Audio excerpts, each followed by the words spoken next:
Hello friends, welcome to my channel day growth. दोस्तों, आज हम लोग इस लेक्चर में ट्रांसफार्मर के मुख्य भागों को कवर करेंगे। यह टॉपिक वेरी इंपॉर्टेंट है और इंटरेस्टिंग भी है। इम्पॉर्टेंट इसलिए है क्योंकि जिन भागों को हम लोग डिस्कस करेंगे उन सभी भागों से एग्ज़ाम में क्वेश्चन आ चुके हैं। तो इस वीडियो को ध्यान से देखिए और अंत तक देखिए। हम लोग बारी बारी से सभी भागों को कवर करेंगे। तो आइए शुरू करते हैं।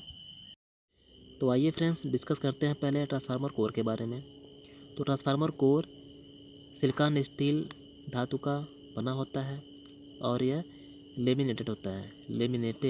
लेमिनेशन क्या होता है कि सिलिकॉन स्टील की धातु को पतली पतली शीटों में डिजाइन करना ही लेमिनेशन कहलाता है।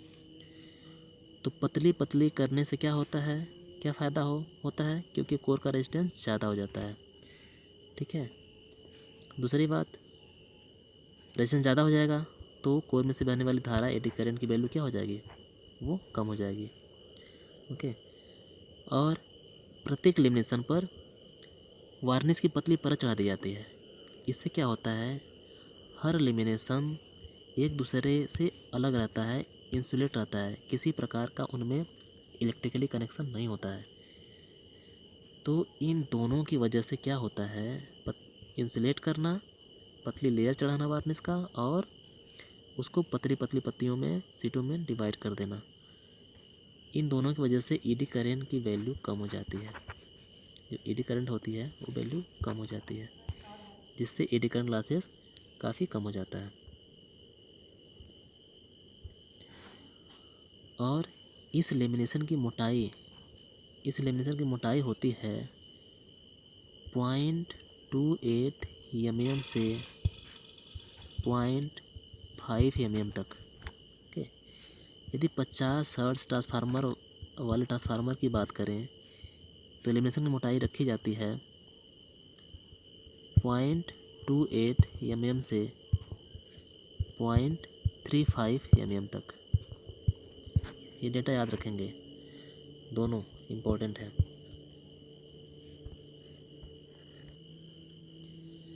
बड़े ट्रांसफार्मरों में ये कोर सिलिकॉन स्टील की जगह CRGO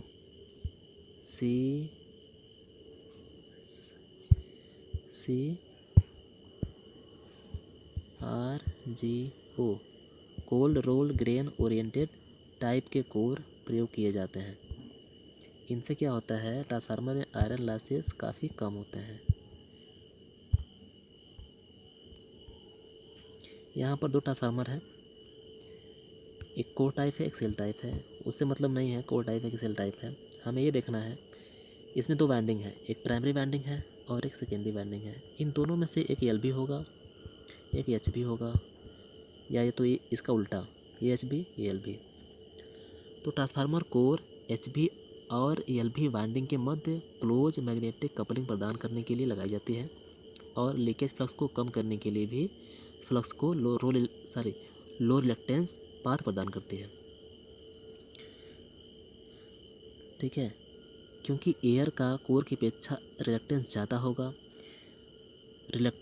होगा, फिर क्या होगा, जो लीकेज फ्लक्स होगा वो बहुत कम होगा, क्योंकि फ्लक्स हमेशा उसी पथ से होकर जाना चाहती है जहाँ रिलक्टेंस की वैल्यू कम हो।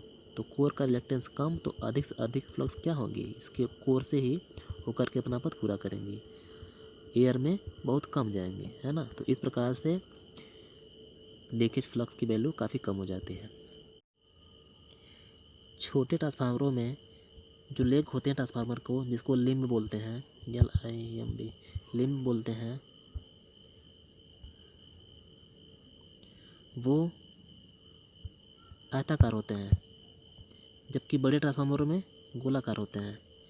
इसका उद्देश्य होता है कि बड़े ट्रांसफार्मर में कॉपर ज़्यादा लगता है, तो कॉपर की बचत हो, इसके लिए वहाँ पर जो लेग होते हैं उनको गोलाकार रखा जाता है, वृत्ताकार, जबकि छोटे ट्रांसफार्मर में आयताकार होता है।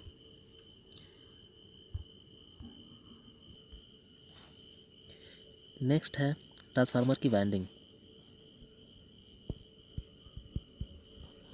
ठीक है। ट्रांसफार्मर दो वाइंडिंग होती है, एक प्राइमरी और एक सेकेंडरी। ठीक है। वाइंडिंग वायर जो होती है ये सुपर इनेमल कॉपर या एल्युमिनियम की बनी होती हैं। मीन्स इस पर कॉपर की वार्निश की पतली लेयर चढ़ी होती है। ओके। और जो वाइंडिंग की जो टर्न होते हैं वो डिपेंड करता है ट्रांसफार्मर रेशियो पर, कि ट्रांसफार्मर से रेशियो कितना है। ठीक है। तो याद रखिए, टर्नों संख्या डिपेंड करती है के पर, ट्रांसफार्मेशन रेशियो पर। और वाइंडिंग का जो गेज होता है, जो वाइंडिंग की मोटाई होती है, वो डिपेंड करती है कि ट्रांसफार्मर की रेटिंग करंट कितनी होती है।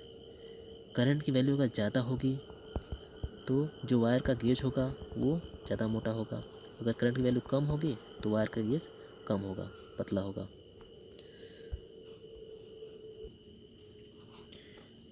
तो यहाँ पर कोर टाइप और सेल टाइप ट्रांसफार्मर में अंतर दिखाया गया है। इनको एक बार आप लोग देख लीजिएगा स्क्रीनशॉट लेकर के, दोनों डिफरेंस क्या है। एग्ज़ाम में यहाँ से क्वेश्चन हो सकता है आ जाए, और ये बहुत अच्छा टॉपिक है, इनको याद रखेंगे। और core type shell type transformer है, ये सिंगल फेज है और ये 3 फेज है। इस प्रकार से वाइंडिंग की जाती है। 3 फेज में इस प्रकार होते हैं और सिंगल फेज में इस प्रकार होते हैं। अब HV वाइंडिंग और LV वाइंडिंग की बात करें तो जैसा कि यहाँ दिख रहा है, कोर के जस्ट बाद, कोर के पास में LV वाइंडिंग होती है। ठीक, ऐसे होती है, LV वाइंडिंग होती है। जबकि कोर से दूर LV वाइंडिंग के बाद HV वाइंडिंग होती है। और इंसुलेशन की को मेंशन करें तो यहाँ पर देख रहे हैं LV वाइंडिंग और कोर के मध्य इंसुलेशन बहुत कम है, पतला है। जबकि HV वाइंडिंग के पास में HV वाइंडिंग और LV वाइंडिंग के बीच में इंसुलेशन बहुत ज़्यादा है ना। इससे पता चलता है कि वोल्टेज के बढ़ने से इंसुलेशन की मोटाई बढ़ जाती है। ये बहुत अच्छा फैक्टर है, इसको आप लोग कहीं लिख लीजिए, याद रखिए इसको। कोर टाइप ट्रांसफार्मर में सिलिंड्रिकल वाइंडिंग यूज की जाती है, सिलिंड्रिकल वाइंडिंग। जबकि सेल टाइप में सैंडविच टाइप। याद रखिए, यस से सैंडविच, सी से सिलिंड्रिकल ना। ये अच्छा पॉइंट है, इसको याद रखिए। नेक्स्ट है ट्रांसफार्मर टैंक। इसे ऑयल टैंक भी कहते हैं। ऑयल टैंक इसलिए कहा जाता है क्योंकि इसमें पूरी तरह से ऑयल फिल्ड होता है, ऑयल भरा हुआ होता है। ट्रांसफार्मर का टैंक माइल्ड स्टील का बना होता है और ये काफ़ी मोटे चद्दर का होता है, बहुत मजबूत होता है ना।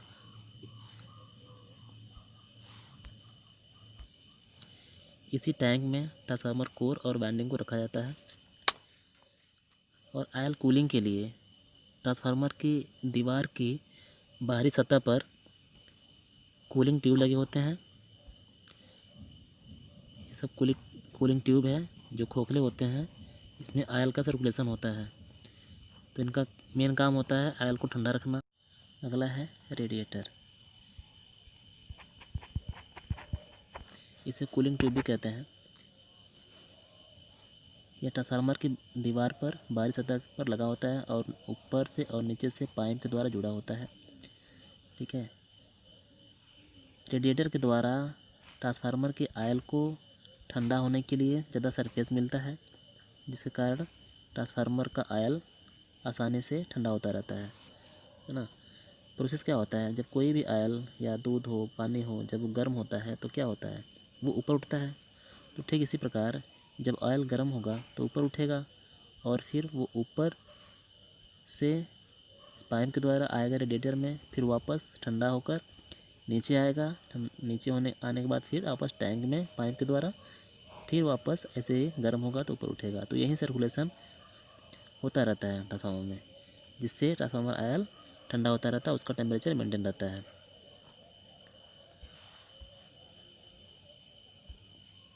यहाँ पर देखिए इस ट्रांसफार्मर में अंदर का स्ट्रक्चर दिखाया गया है। ऑयल जैसे गर्म होता है वैसे से ऊपर जाता है ना। ऊपर से फिर वापस नीचे आएगा, फिर वापस ट्रांसफार्मर टैंक में, फिर ऐसे ऐसे ही है ना। यही क्रिया चलती रहती है। ओके। तो रेडिएटर का के द्वारा ट्रांसफार्मर आयल को कूलिंग सरफेस ज़्यादा मिलता है। और कई बार कहीं कहीं आपको मिल जाएगा बड़े ट्रांसफार्मर में। पावर ट्रांसफार्मर की बात करें तो रेडिएटर में के पास में फ़ैन लगा होता है, जो कि एक निश्चित टेम्परेचर के बाद ऑटोमेटिक ऑन होता है। नेक्स्ट है कंजर्वेटर टैंक। दोस्तों 63 kVA या उससे अधिक क्षमता वाले ट्रांसफार्मर में, जिसमें आयल फिल होता है, मीन्स आयल इमर्ज ट्रांसफार्मर में एक बेलनाकार टैंक होता है जो ट्रांसफार्मर के ढक्कन के ऊपर लगा रहता है और एक पाइप के द्वारा जुड़ा होता है।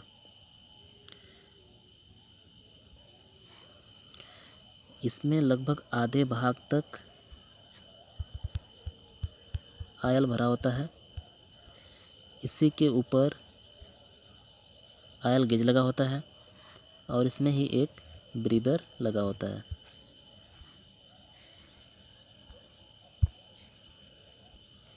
जैसा कि इस चित्र में दिख रहा है, यह ट्रांसफार्मर का मेन टैंक है और एक पाइप के द्वारा एक कंजर्वेटर जुड़ा हुआ है और ये ब्रीदर है। ये देख रहे हैं लगभग आधा भाग आयल से भरा हुआ है और बाकी में एयर है। दोस्तों जब ट्रांसफार्मर पर लोड बढ़ता है तो वाइंडिंग में लोड करंट भी बढ़ता है। उससे कॉपर लॉसेस ज़्यादा होती हैं, हीट भी अधिक जनरेट होगा और जब हीट होगा वाइंडिंग में तो आयल भी बहुत ज़्यादा गर्म होगा। आयल गर्म होने से क्या होगा, वो धीरे धीरे ऊपर उठेगा, फैलेगा, क्योंकि उसका आयतन बढ़ जाएगा। फिर वो कहाँ फैलेगा, अंदर कहीं स्पेस तो है नहीं, तो वो कंजर्वेटर टैंक में कुछ लेवल तक ऊपर उठेगा। जब ऊपर उठेगा तो अंदर की एयर अब बाहर निकलेगी, फिर वो ब्रीदर से बाहर आएगी, ठीक है। और इसी प्रकार जब लोड कम होता है तो आयल सिकुड़ता है, फिर धीरे धीरे वापस ये आयल आएगा टैंक में, मेन टैंक में, फिर बाहर की एयर अंदर जाएगी। तो ये क्रिया बार बार होती रहती है और इसे कहा जाता है ट्रांसफार्मर का शोषण। तो इस प्रकार हम देख रहे हैं कंजर्वेटर का काम आयल को फैलने के लिए स्थान देना और फिर जब आयल ठंडा होता है तो टैंक को आयल की सप्लाई करना, आपूर्ति करना। ओके। और एक काम और होता है, आयल के लेवल को मेंटेन करना। जैसे ये आयल गेज लगा होता है तो इससे ये मालूम चलता है कि ट्रांसफार्मर में आयल की मात्रा कितनी है, लेवल कितना है। दोस्तों नेक्स्ट है ब्रीदर। ब्रीदर का काम होता है जब ट्रांसफार्मर की श्वसन क्रिया होती है उस समय जब हवा बाहर से अंदर जाती है तो बाहर की हवा में नमी की मात्रा को, मॉइस्चर को एब्जॉर्ब करना, सोखना उनको, है ना। यदि ब्रीदर नहीं होगा तो क्या होगा, बाहर की हवा में नमी की मात्रा जाकर आयल में मिक्स हो जाएगी।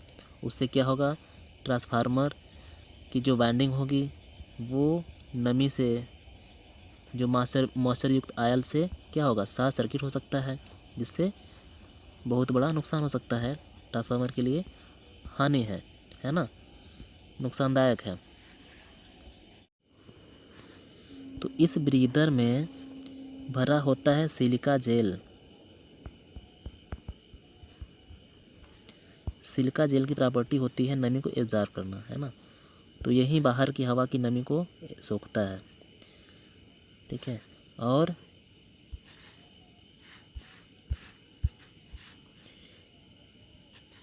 ये सिलिका जेल है।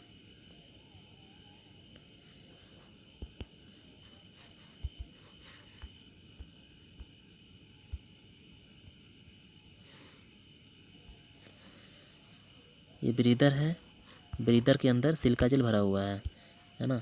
तो इसका जो कलर होता है स्टार्टिंग में जब ये फ्रेश होता है, नया होता है, ब्लू, और जब धीरे धीरे नमी को सोखता है तो उसका कलर हो जाता है बैगनी, और लास्ट में जब नमी सोखने की क्षमता खत्म हो जाती है, पूरी तरह से नमी सोख लेता है, फिर वो हो जाता है पिंक, गुलाबी। तो गुलाबी रंग यह दिखाता है कि अब सिलिका जेल की नमी सोखने की क्षमता खत्म हो गई है है ना। तो उस समय क्या होता है, इसको चेंज कर दिया जाता है या फिर उसी को सुखा करके फिर से वापस ब्रीदर में डाल दिया जाता है। तो ये दोनों पॉइंट याद रखिए। जब सिलिका जेल सही होता है तो उसका कलर कैसा होता है, ब्लू, नीला। और जब उसकी सोखने की क्षमता खत्म हो जाती है, नमी सोखने की क्षमता खत्म हो जाती है, तब उसका कलर कैसा हो जाता है, गुलाबी।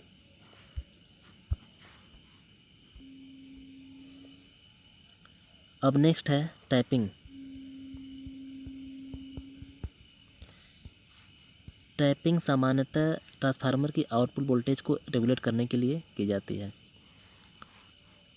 वोल्टेज ज़्यादा अप डाउन ना हो, इसके लिए वहाँ पर एचवी साइड में, और टैपिंग सामान्यतः ट्रांसफार्मर के एचवी साइड में की जाती है, हाई वोल्टेज वाइंडिंग साइड में, है ना, हाई वोल्टेज साइड में की जाती है। ये क्वेश्चन कई बार पूछा गया एग्जाम में, टैपिंग किस साइड की जाती है, तो हाई वोल्टेज साइड में, जिधर टर्नों संख्या ज़्यादा होती है। तो इस प्रकार से टैपिंग कर दी जाती है और एक स्विच के द्वारा, जिसे टैपिंग स्विच कहते हैं, उसके द्वारा वोल्टेज को ऑपरेट किया जाता है। जब वोल्टेज कम होता है तो बढ़ा दिया जाता है इस स्विच के द्वारा।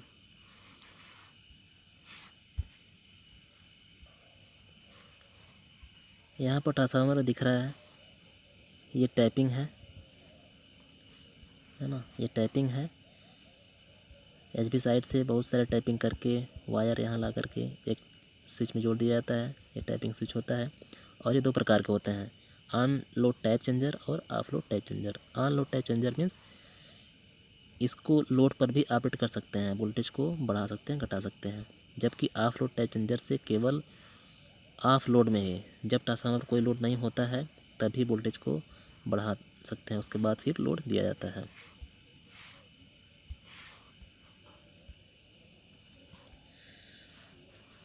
और टैपिंग स्विच के द्वारा, टैपिंग के द्वारा ट्रांसफॉर्मेशन रेशियो,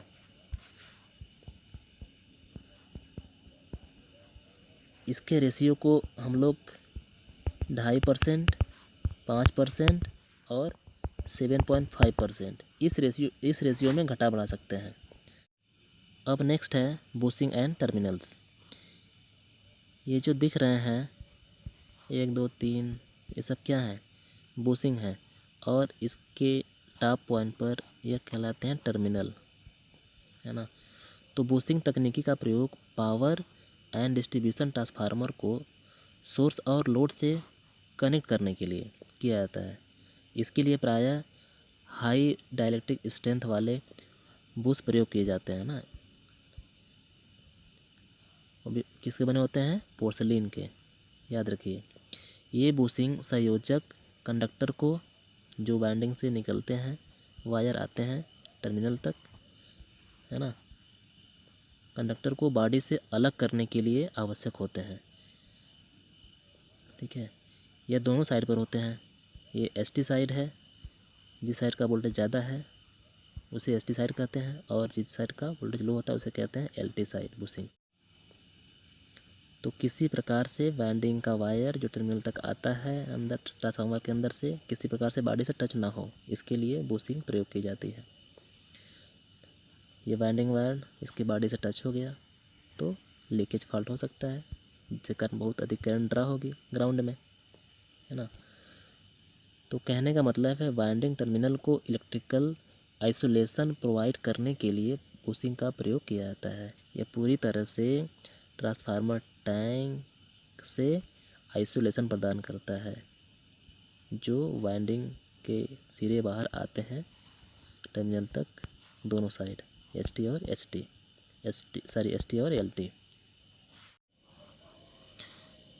तो अगला है एक्सप्लोजन वेंट या वेन पाइप, या इसे कहते हैं प्रेशर रिलीज वाल्व।